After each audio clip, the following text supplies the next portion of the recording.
Ruins buried beneath centuries of dust. Names whispered in scripture. What became of the ancient cities that shaped biblical history? From cities God destroyed by fire to those rediscovered by archaeologists with trembling hands. This is the story of the lost cities of the Bible and where they are today. The Bible is filled with cities, great strongholds, holy places, and doomed settlements. While some faded into legend, others have been uncovered beneath layers of time. In this documentary, we journey through time and stone to explore 7 cities that once stood at the heart of biblical events. We'll uncover what made them significant, how they were lost, and what archaeologists have found, if anything, or their remains. You might think the Bible is just a book of faith, but today you'll see that it's also a roadmap through real-world history. Our journey begins with Jericho, the city whose walls came tumbling down. According to the book of Joshua, Jericho was the first Canaanite city conquered by the Israelites. Its walls, so the story goes, collapsed after the Israelites marched around them for 7 days. But was Jericho a real city? In the 1930s, British archaeologist John Garstang uncovered a heavily fortified ancient city at Tel Sultan in the West Bank. He dated its destruction to around 1400 BCE, eerily close to the biblical timeline. Later in the 1950s, archaeologist Kathleen Kenyon challenged that date. Her work suggested the city had been abandoned centuries before Joshua's conquest. The debate continues.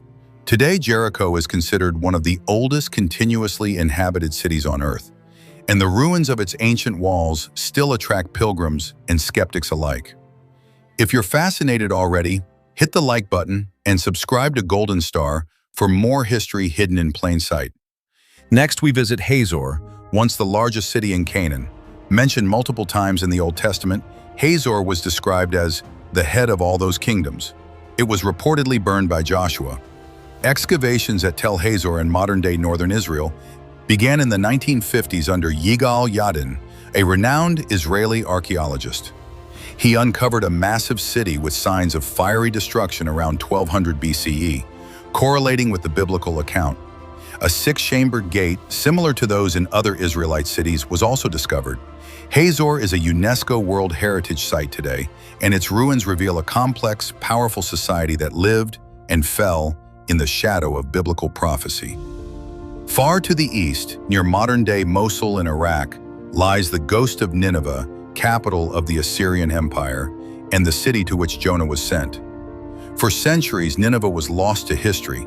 But in the mid-19th century, British archaeologists Austen Henry Layard and Hormuzd Rassam uncovered its remains, including the palace of King Sennacherib and the library of Ashurbanipal, one of the world's oldest known libraries.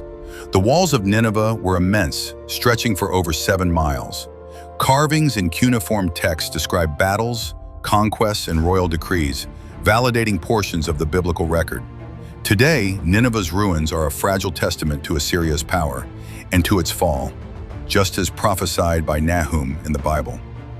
If this video is revealing parts of history you've never seen before, leave a comment with your favorite city so far, and don't forget to ring the notification bell.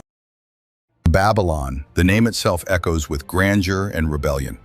Home to Nebuchadnezzar II and the legendary Hanging Gardens, Babylon plays a central role in books like Daniel, Jeremiah, and Revelation. Excavations led by Robert Koldewey from 1899 to 1917 in modern Iraq uncovered the Ishtar Gate, processional way, and royal palaces. The famed gate now resides in Berlin's Pergamon Museum. Archaeological findings confirm Babylon's opulence, and inscriptions speak of Nebuchadnezzar's rebuilding projects, echoing Daniel's account of the king's pride and downfall. Babylon's ruins are accessible today, though time and war have left their scars. Still, the city that once defied heaven is now buried beneath dust and echoes. Bethsaida was the hometown of apostles Peter, Andrew, and Philip. It's mentioned repeatedly in the New Testament, but for years, scholars debated its location. In 1987, archaeologist Rami Arav began excavating at Tel near the Sea of Galilee. He uncovered city walls, a palace, and fishing equipment, leading many to conclude this was biblical Bethsaida. Coins and pottery dated from the 1st century CE match the time of Jesus. The discovery connected gospel narratives with a real town that had seemingly vanished. Bethsaida, once cursed by Jesus for its unbelief, now speaks through its broken stones. Unlike other cities on this list, Capernaum was never truly lost, but its remains still hold great significance. Located on the northern shore of the Sea of Galilee, Capernaum was the base of Jesus' ministry. It's where he healed, taught, and walked among fishermen. Excavations in the 20th century revealed a synagogue built on black basalt and the house believed to be Peter's, later converted into a church. Pilgrims visit Capernaum daily, walking on stones where scripture and archaeology converge. We're not done yet. If you're learning something new, support the channel by subscribing. It helps us bring more ancient truths to light.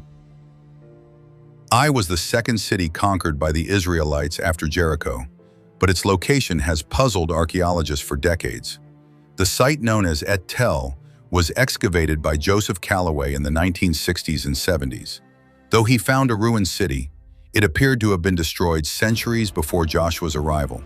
Some scholars propose alternate sites, like Khirbet el-Makatir, where Bryant Wood uncovered fortifications and pottery, suggesting a possible match to the biblical Ai. Whether Ai remains lost or simply misidentified, its mystery fuels one of archaeology's most intriguing debates. History and faith are not enemies. In these ancient cities, scripture meets soil, and belief brushes against buried stone. Whether these cities stood tall like Babylon or vanished like Ai, they remind us, civilizations rise and fall, but their stories remain. The lost cities of the Bible are more than myths. They are real places that shape the world and still speak today if we're willing to listen. If this journey moved you, don't let it end here. Subscribe to Golden Star for more ancient truths, sacred history, and untold stories. Hit the notification bell so you never miss a revelation. Comment your favorite discovery and share this with someone curious about the past. Until next time, keep seeking, keep learning, and keep the light alive.